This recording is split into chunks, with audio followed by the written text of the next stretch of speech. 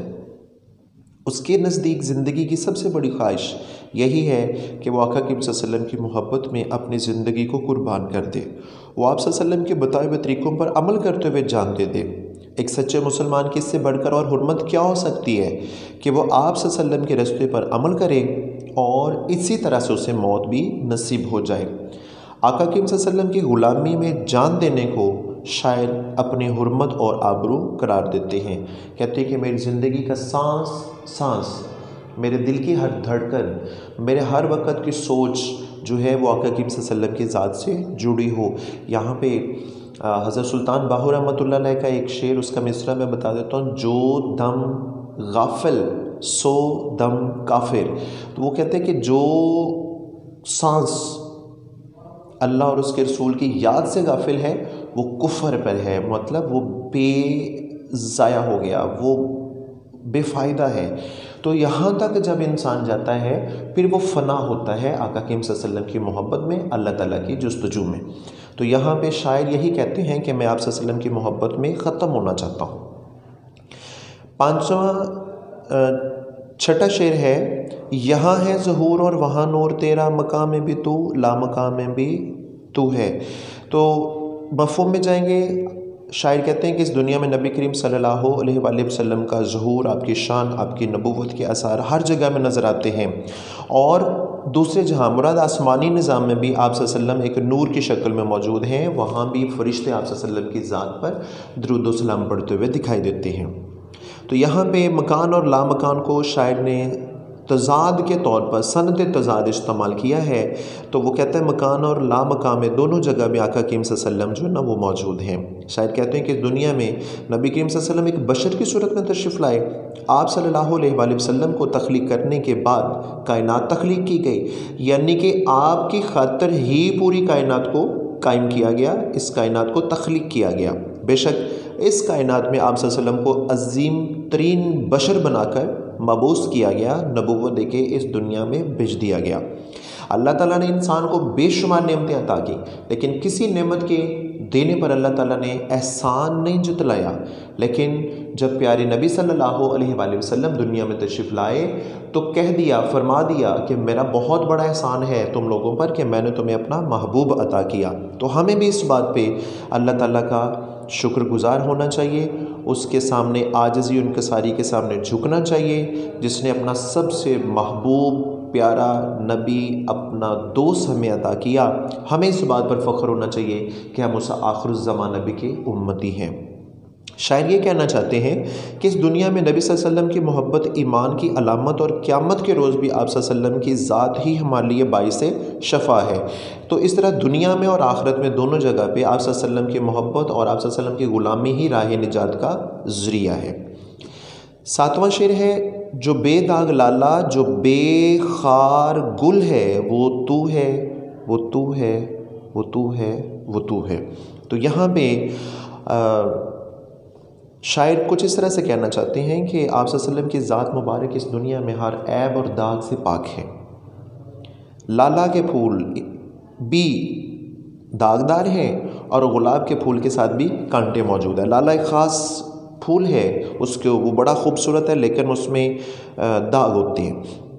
تو یہاں پہ شاعر جو ہے نا وہ تشریح میں یہ کہتے ہیں کہ دنیا کائنات میں اگر کسی ایسے انسان کی مثال جس کا کردار پاک صاف ہو، جس کی گفتار پاکیزہ ہو، جس کے اوصاف پر اپنے تو اپنے دشمن بھی قسمیں اٹھاتے ہوں، جس نے کبھی کسی کو تکلیف نہ دی ہو، جن کے کردار پر کسی دشمن کو کبھی انگلی اٹھانے کا موقع نہ ملا ہو، کہتے ہیں کہ اس کائنات میں ایسے شخص کی، ایسے ذات کی مثال صرف اور صرف ہمارے پیارے نبی صلی اللہ علیہ وآلہ وسلم ہے۔